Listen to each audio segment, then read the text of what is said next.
a rigorous analysis reveals a more nuanced reality. This report defines the deep state by examining both its popular, often conspiratorial, interpretations and its more academic, structural understandings, tracing its historical roots from Turkey to its precursors in the United States. It then delves into the mechanisms through which wealthy elites and financial institutions exert influence within the U.S. political system, highlighting how power is concentrated and exercised through direct and indirect pathways, including campaign finance, lobbying, and the shaping of cultural narratives. The report critically analyzes Donald Trump's deep state rhetoric, demonstrating how it served as a strategic tool to justify significant policy shifts. These policies, spanning tax reform, deregulation, trade, federal workforce reductions, and social welfare cuts, often resulted in substantial economic benefits for specific elite segments and corporations, despite populist campaign promises. This dynamic suggests that what is perceived as shadow governance is not necessarily a hidden illegal cabal, but rather a systemic outcome of concentrated wealth and institutional power operating through established, albeit often opaque, channels within a democratic framework. Furthermore, the report explores the exacerbation of wealth inequality following recent economic crises and the impending Great Wealth Transfer, which threaten to further entrench elite power. It also considers the implications of emerging financial technologies like central bank digital currencies, CBDCs, for centralized control. The influence of think tanks and elite universities in shaping public opinion and policy is also examined, revealing how these institutions can serve as vehicles for particular agendas. In conclusion, the analysis synthesizes these findings, arguing that the system that governs from the shadows is a complex interplay of enduring bureaucratic influence, historical precedents of covert operations, and the pervasive, often legally sanctioned, mechanisms by which concentrated economic power translates into political and societal control, posing significant challenges to accountability, transparency, and public trust in democratic governance. Defining the deep state, concepts and origins. The term deep state has become a pervasive, yet often ambiguously defined, phrase in modern political lexicon. Its interpretation varies widely, ranging from a conspiratorial notion of a clandestine network to a more academic understanding of entrenched bureaucratic and elite influence. Academic and popular interpretations of the deep state. In popular discourse, particularly in the United States, the deep state refers to a purported covert network within the U.S. government. This network is believed to exert significant influence over national policy and decision-making, despite lacking formal legislative power. Proponents of this concept suggest its members operate behind the scenes, impacting various facets of governance, including the military and intelligence agencies. The idea gained considerable prominence during Donald Trump's presidency, with his supporters alleging that a collective of government officials and media figures conspired to undermine his administration's agenda. From an academic standpoint, a deep state is more precisely defined as a clandestine network comprising military officers, intelligence operatives, wealthy elites, and other officials. This network is understood to exert substantial influence over national politics and policies, operating independently of the elected government. A key characteristic of this network is its secrecy, which renders its operations and decisions difficult for the public to detect or comprehend. Furthermore, members of such a deep state often maintain their positions for extended periods, ensuring long-term continuity in their agendas. The concept is frequently framed as a specific conspiracy theory centered on hidden power within government institutions. However, some scholars offer an alternative perspective. For instance, UCLA School of Law professor John D. Michaels argues that the American deep state is more accurately described as the American bureaucracy. This interpretation encompasses federal agencies responsible for regulation, welfare, crime prevention, and defense, along with their employees. Michaels contends that this bureaucratic influence differs fundamentally from Trump's usage of the term, noting that the American bureaucracy is internally diverse and fragmented, and its actions are inherently defensive, not proactive. This suggests that the inherent opacity and slow pace of complex bureaucratic processes, while frustrating to those seeking rapid change, are not necessarily indicative of a hidden, malicious cabal. The challenge posed by such a large administrative state to rapid radical changes can be interpreted by a populist leader as a deliberate effort to undermine them, rather than the natural friction and independent functioning of a large governmental structure. Public opinion polls reflect a mixed understanding and belief in the deep state. A March 2018 Monmouth University poll found that while most respondents, 63%, were unfamiliar with the term, a majority believed a deep state likely exists when described as a group of unelected government and military officials who secretly manipulate or direct national policy. By October 2019, an Economist/YouGov poll indicated a partisan divide, with 70% of Republicans, 38% of independents and 13% of Democrats agreeing that a deep state was trying to overthrow Trump. This highlights that the term deep state functions as an elastic label, capable of encompassing both genuine concerns about unaccountable bureaucratic power and conspiratorial narratives. Its utility for political actors such as Donald Trump lies in its ambiguity, allowing it to delegitimize critics and government institutions that are perceived to frustrate his agenda. The adaptability of this concept makes it a powerful tool for political mobilization and delegitimization, irrespective of its factual basis. Historical roots, from Turkey's Derin Devlet to U.S. precursors. The term deep state is a direct translation of the Turkish phrase Derin Devlet, which emerged in Turkey in the 1990s. It was originally used to describe a secret alliance between the military, intelligence services, and organized crime, particularly prevalent during authoritarian regimes. These military and security elites, known as Kemalists, saw themselves as guardians of the Atada 1/4 RK dream for T/1/4 Rakai, leading to historical military coups in 1960, 1971, 1980, 1997, and a failed attempt in 2016. The Turkish constitution even guarantees a prominent role for its military, illustrating a formal acknowledgement of enduring influence. In the United States, the belief in a similar concept predates the modern adoption of the term. Precursors to the deep state idea have been present since at least the 1950s. A 1955 article in the Bulletin of the Atomic Scientists referenced Americans' belief in a dual state, a hidden national security hierarchy and shadow government that monitors and controls elected politicians. As the term spread beyond Turkey, it was adapted to describe analogous networks in other countries, always implying that unelected officials and bureaucrats could undermine elected leaders and shape policy undemocratically and without public scrutiny. Peter Dale Scott's concept of deep politics, in the U.S. context, refers to clandestine networks of government and business potentates that exercise power outside and above constitutional authority. This formation is described as a loose combination of elements from the security state, the permanent bureaucracy, and networks of ultra-wealthy private sector financiers. This historical pattern suggests a long-standing tension between formal democratic processes and informal, often illicit, power structures. Documented historical examples illustrate these sub-rosa power networks in the U.S.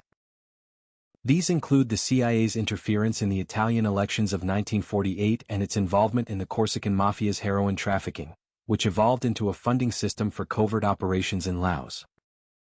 The FBI's violent and often illegal repression of the left through its COINTELPRO program during the 1960s also exemplifies such operations.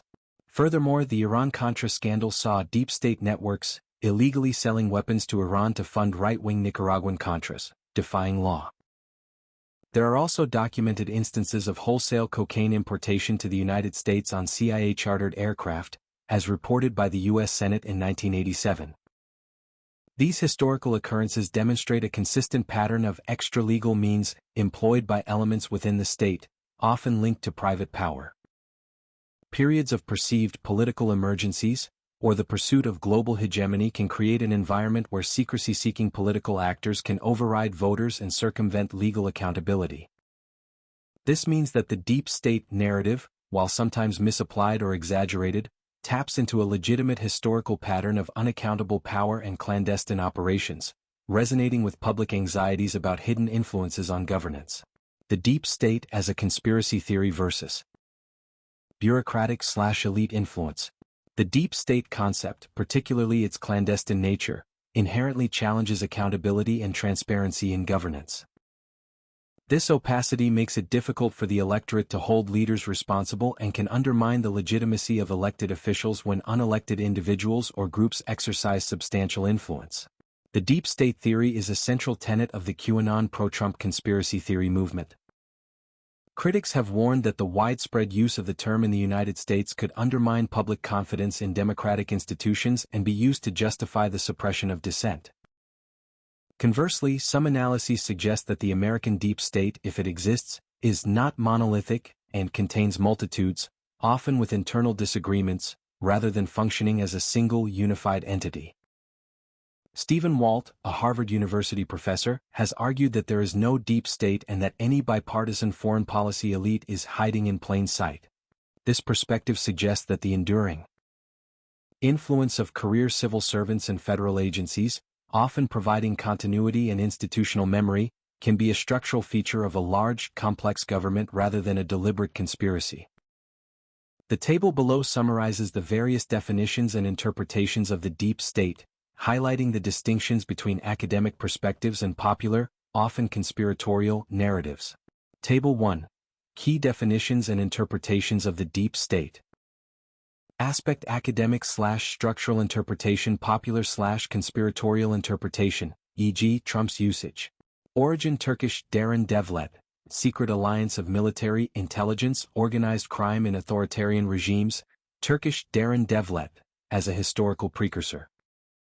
Core definition: clandestine network of military, intelligence, wealthy elites, and officials exerting significant influence independent of elected government. Or the American bureaucracy, federal agencies and employees. Covert network within U.S. government believed to exert significant influence over national policy, undermining elected officials.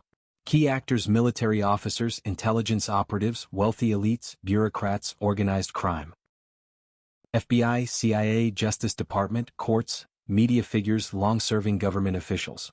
Characteristics: secrecy, long-term continuity of agendas, influence over national politics/policies. Internally diverse and fragmented, defensive actions. Secret operations, difficult for public to detect, conspiracy against elected leaders. U.S. context: belief in dual state since 1950s, deep politics, clandestine networks of government/business potentates. Gained prominence during Trump presidency with claims of undermining his agenda. Central tenet of QAnon.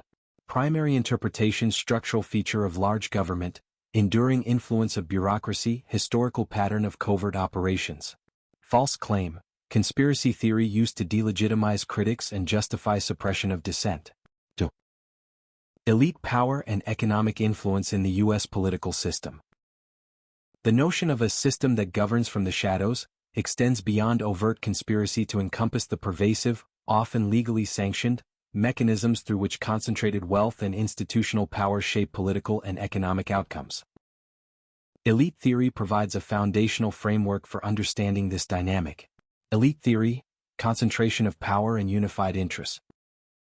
Elite theory, in its contemporary form, posits that power in larger societies, particularly nation-states, is concentrated at the top within relatively small elites. This power is understood to flow predominantly in a top-down direction from elites to non-elites. The concept of the elite within this framework extends beyond formal politicians or state leaders. It includes individuals holding influential positions in corporations, exerting sway over policymaking networks, controlling the financial support of foundations, and occupying key roles within think tanks and universities.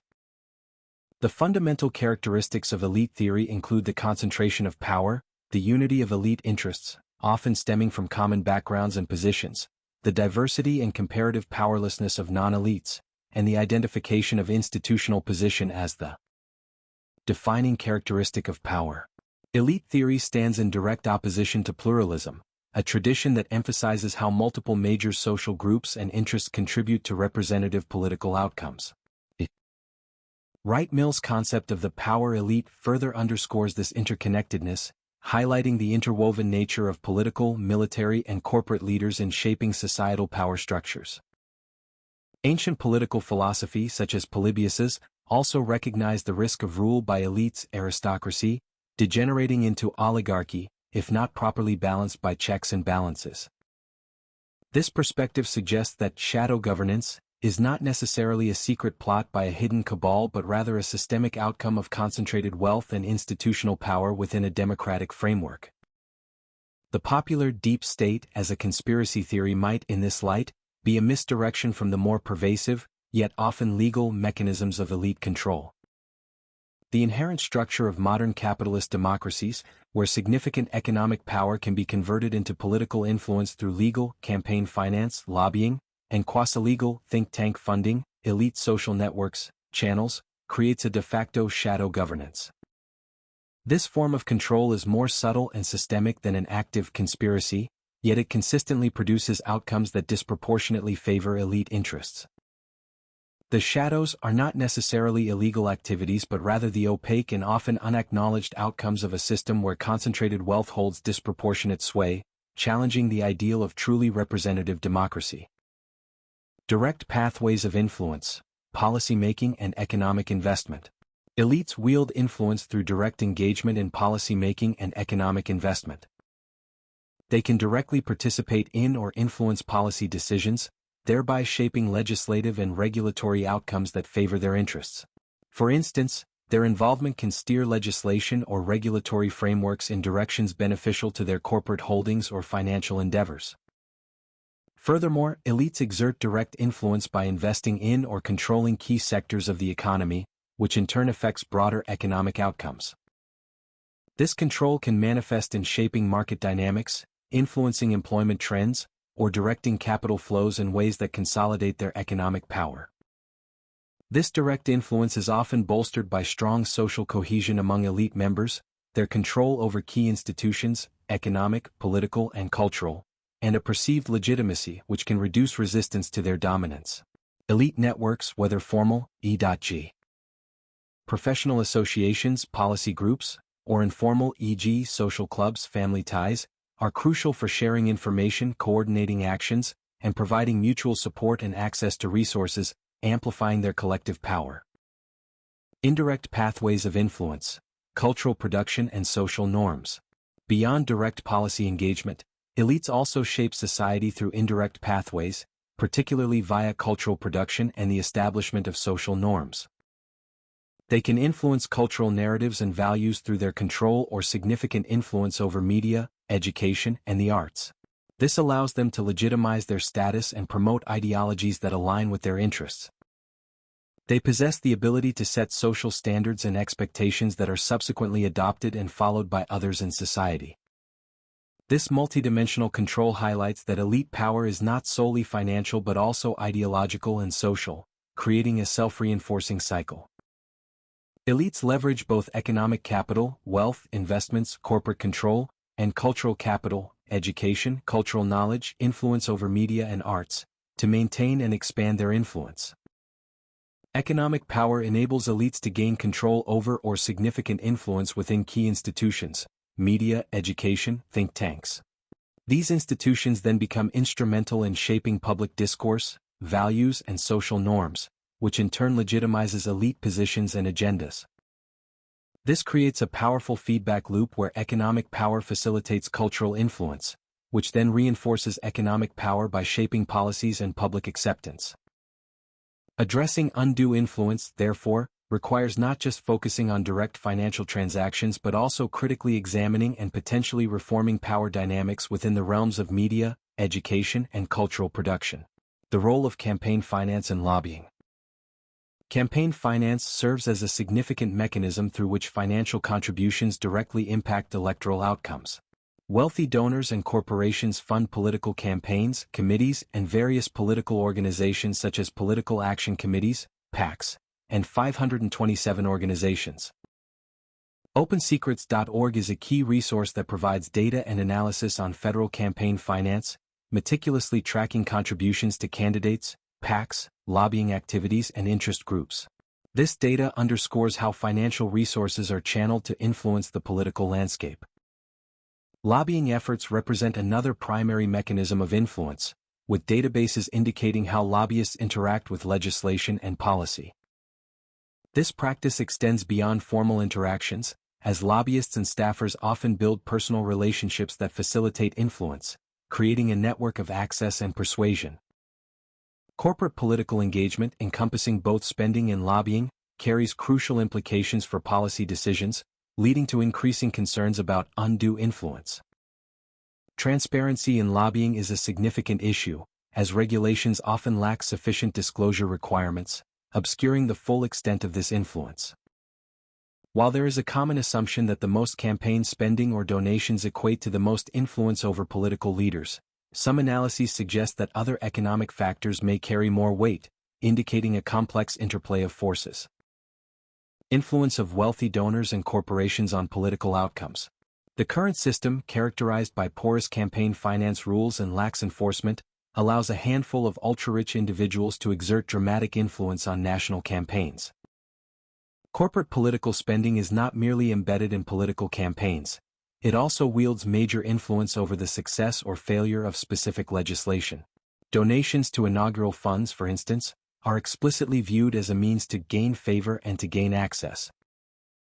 This shows that a significant portion of what could be considered shadow governance operates within the bounds of existing laws, albeit often facilitated by these porous campaign finance rules and lax enforcement.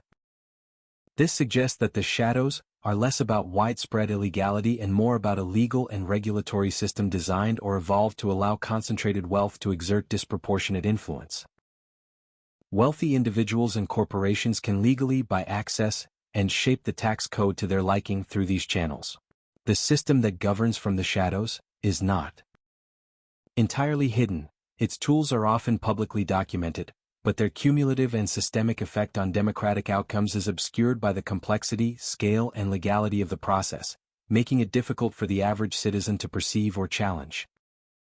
The concentration of wealth and power among elites can exacerbate social inequality by shaping policies that favor elite interests over broader societal needs. This can lead to reduced social mobility for non-elites and, if their interests are not represented, potentially fuel social unrest and instability. The table below provides a structured overview of these mechanisms. Table 2. Mechanisms of elite influence on U.S. politics. Category of influence. Specific mechanisms. Examples/impacts. Direct policy influence. Participation in policy decisions. Control over key economic sectors, shaping legislative and regulatory outcomes, affecting economic trends and capital flows. Financial contributions. Campaign donations. PACs. 527 organizations. Dark money, funding political campaigns and organizations, gaining access and favor with politicians, influencing electoral outcomes. Lobbying. Direct advocacy to policymakers. Relationship building, formal/informal, influencing specific legislation, gaining preferential treatment, obscured by lack of transparency. Institutional influence. Control over foundations, think tanks, universities. Revolving door phenomenon, shaping policy networks, directing research agendas, influencing public opinion and future leaders. Indirect influence. Cultural production, media, education, arts, setting social norms, shaping cultural narratives and values, legitimizing elite status, influencing societal expectations. 3. The deep state narrative and the Trump presidency. Donald Trump's presidency brought the term deep state into mainstream political discourse, leveraging it as a powerful rhetorical tool. This section examines how his administration's policies, despite often being framed with populist rhetoric, frequently aligned with and benefited specific economic elites, illustrating a complex interplay between political narratives and economic objectives. Donald Trump's rhetoric and allegations of a deep state opposition.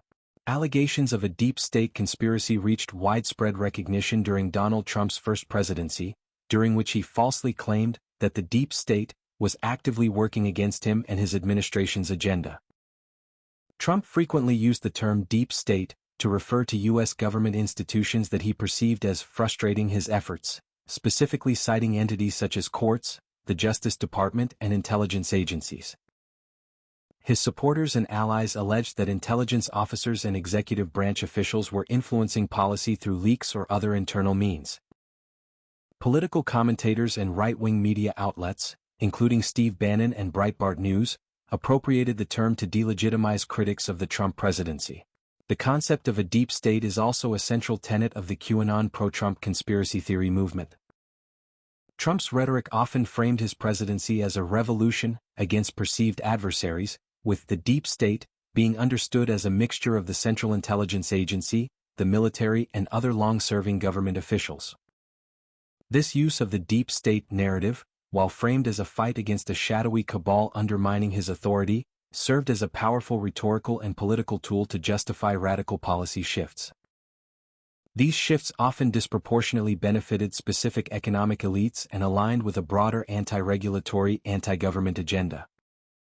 By demonizing the bureaucracy as the deep state, the administration could more easily justify dismantling regulations, reducing the federal workforce, and cutting social programs. All actions that align with the long-standing economic interests of certain elite segments seeking less government oversight, lower taxes, and reduced social safety nets. This suggests that anti-deep state rhetoric can be a sophisticated political mechanism to achieve elite-driven economic objectives under the guise of fighting corruption, inefficiency, or an entrenched establishment, effectively using populist sentiment to serve a specific economic agenda. Trump administration policies, economic impacts and beneficiaries. The economic outcomes of the Trump administration's policies reveal a consistent pattern of benefits for wealthy individuals and corporations, often contrasting with the populist rhetoric employed during campaigns. Tax cuts and wealth redistribution. The tax cuts approved in 2017 during Trump's first term primarily benefited the wealthiest households and corporations. Proposed House Republican tax bills designed to extend and expand these cuts would result in the top 1% of income earners receiving tax cuts 3 times larger than those for people in the bottom 60%, measured as a share of after-tax income. Specific provisions benefiting the wealthy included larger estate tax cuts for wealthy heirs, increasing the tax-free inheritance amount to $30 million for a couple, expanded pass-through business deductions disproportionately benefiting millionaire owners, and increased state and local tax SALT deductions for high earners. ProPublica's investigations revealed that some of the nation's wealthiest individuals pay little or no income tax annually due to existing tax breaks, which further widen the enormous gaps in income and wealth. In fact, 83% of the permanent tax cuts from the 2017 law were projected to go to the wealthiest 1%. A notable example is Sheldon Adelson, a prominent casino magnate and major Republican donor, who was projected to receive over $2 billion in potential tax cuts from a Romney tax agenda. His company, Las Vegas Sands Corporation, stood to gain an estimated $1.2 billion in tax windfalls on untaxed profits from its Asian casinos, with Adelson's proportionate share of this windfall exceeding $600 million, 6 times his political spending. This illustrates how established mechanisms of elite influence such as campaign finance can ensure that policy outcomes ultimately serve the interests of powerful economic actors. Deregulation.